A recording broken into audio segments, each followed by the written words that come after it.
What a monster. We're gonna try to cut some of it up for him here. Down there at Dad's damn little tree.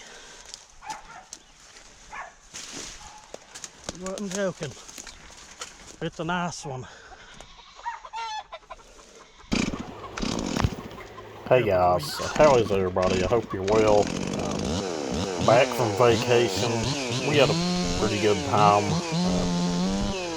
Went out on a dolphin tour at Tybee Island, basically a boat out on the ocean. We got to see some dolphins come up, and then back in Savannah we done a riverboat ride. It was okay, just really hot. Got kind of boring toward the end of it, but it was alright. Went down, visited Simple Man a couple days, and went and checked out St. George Island. If you're ever in the area, I highly recommend it. Really beautiful place, but sometime on our way back home, evidently there was a big windstorm came through the county. Uprooted this big monster maple tree, or well, it was big to me, but at Dad's place. And funny thing about it is there's a hound chained to it. She's still chained to it. But we went down yesterday evening, helped them clean it up, get it out of the way. It was like right in the middle of the field, and just, you know, it was in the way. But grabbed this saw, was the only thing sitting with the bar and chain that I knew was sharp, and you know, it was just one of them deals. Just grabbed it, set it in the trunk of the car, and went. But most of you know it's my favorite saw. It's like a 026 on steroids, and doesn't really weigh much more than one. You know, it's kind of in between your 026 and an 044, somewhere in that area. Doesn't really weigh a lot, really powerful. If you need, you know, they'll pull a long bar, but you guys know my opinion on big long bars. Don't use them unless I need them.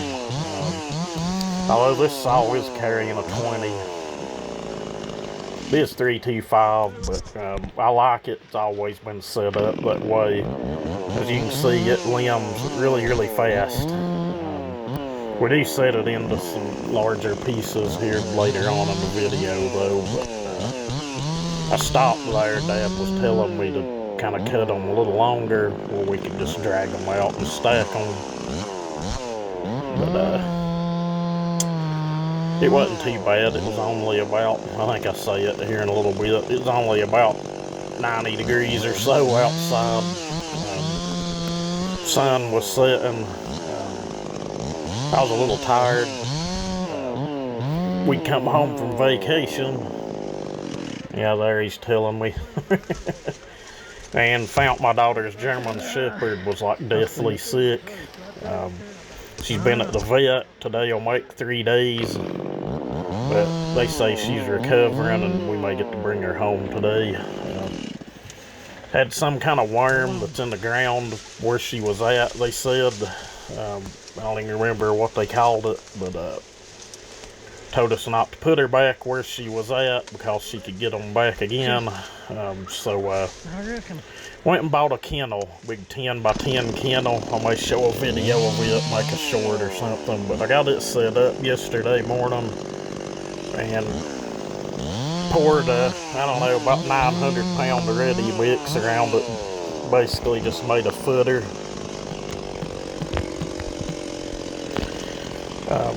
Around the edges of it so the dog couldn't dig out. I may end up cementing the whole thing later, but needless to say, I was worn out before we got down to Dad's.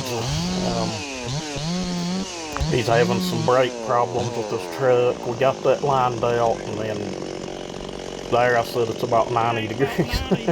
We got that lined out and straightened out and went into cutting this tree up. These are just really good saws. I had another one set up similar, but it was built more tailored for torque. Basically just a little less intake timing, a little lower exhaust roof. I traded that one to Simple Man probably over a year ago now, I guess, but I've got a really nice set of cases and a crank and a few parts. We may get into that and try to put another one together eventually just for fun.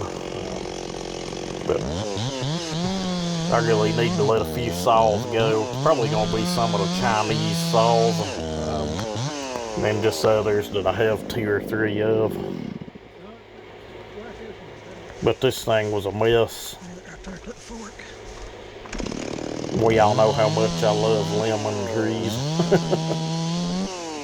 Yeah. And I don't know how the audio is going to sound. My headset I normally use, I plug into the computer. It's nowhere to be found. Who knows? He's talking about a peach tree. The tree had fell and smashed the peach tree down, but once we got the tree cut back off of it, the peach tree stood back up and seems a-okay, which is a good thing. And then there's a little apple tree kind of over behind and to the left of me that it almost got to, but big mess. But anyway, back to the saws. I've got 3 660s.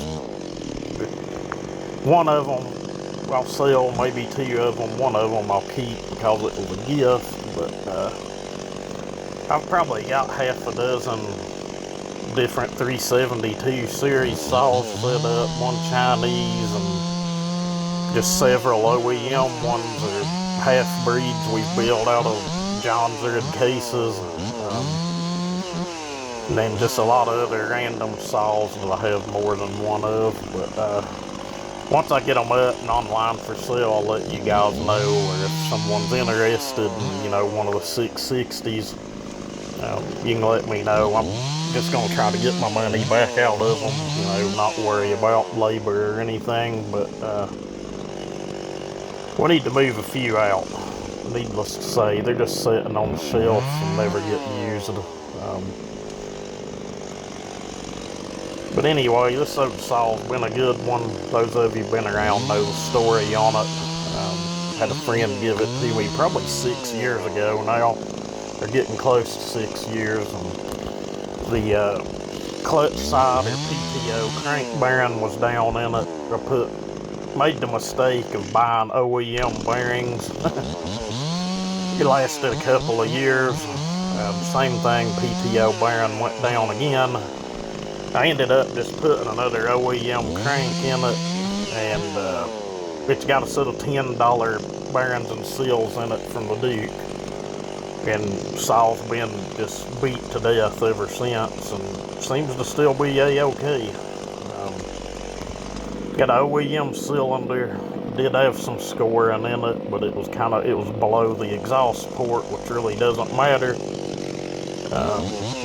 Got a Hyway pop-up, it's been decked, squish set pretty tight on it. I think the numbers I used on this was like 100, 120, and 80.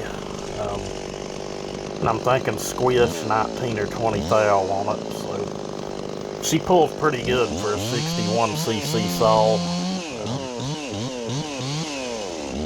It's just one of them deals when you're on a kind of a high roof, you gotta get the saw revved up a little bit before you put it in the cut.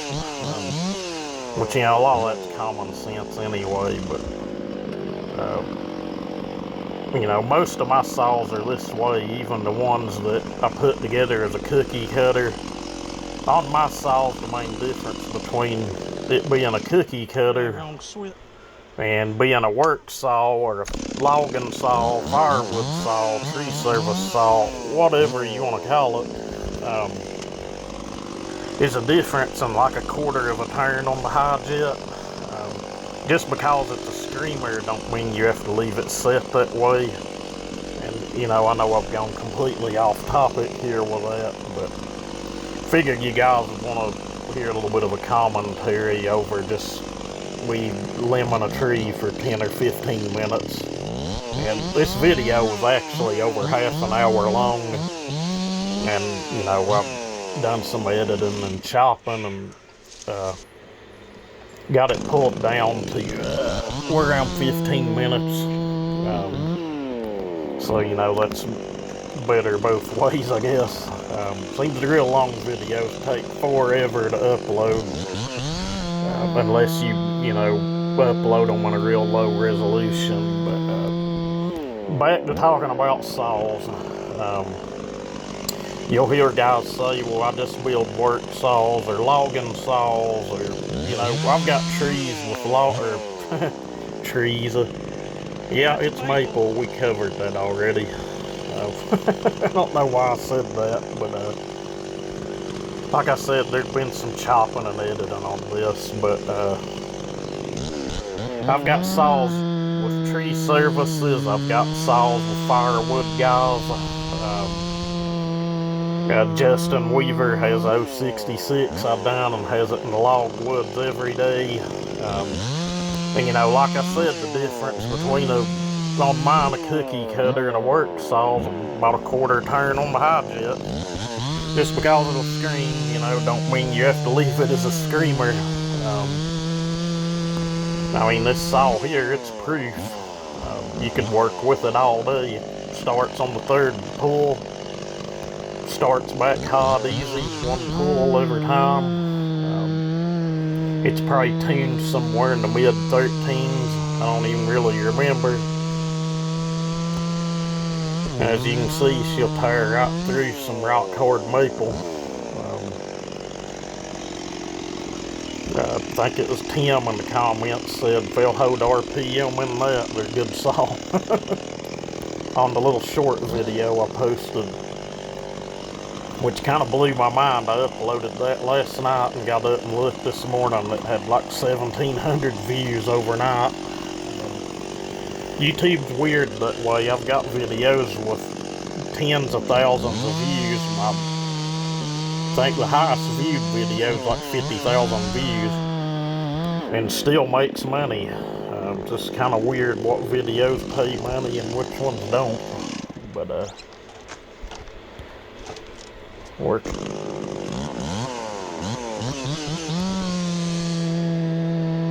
Here in just a second, I edited it out, but we're trying to figure out where exactly to cut it. There's an old chicken pen just right past these knots or where the branches were on the tree, and we're gonna cut it in like 10-foot sections, which I think they ended up being 12 foot, but I was like, well, I'll undercut it, and I kind of bore cutted it about, I don't know, 2 inches up from the bottom, and it worked. I ended up having to whittle a little way on the bottom to get it to fall, but got it into and didn't get my saw pinched. It was kind of hard to judge where the pressure was. There a minute ago when I got my saw hung, there was a little pressure there, and then the root ball was still trying to stand back up, if that makes any sense. Once we get to the final cut here in a little bit, you'll see, but yeah, it will. Right here, this is the final cut I made on the tree, but I kept getting further and further back because I could just feel and see what it was doing. The log was wanting to twist, but you'll see what happens here at the end. But I'm gonna quit running my mouth. We're about done here, but boy, does that saw sound good in the cut. You guys have a good day.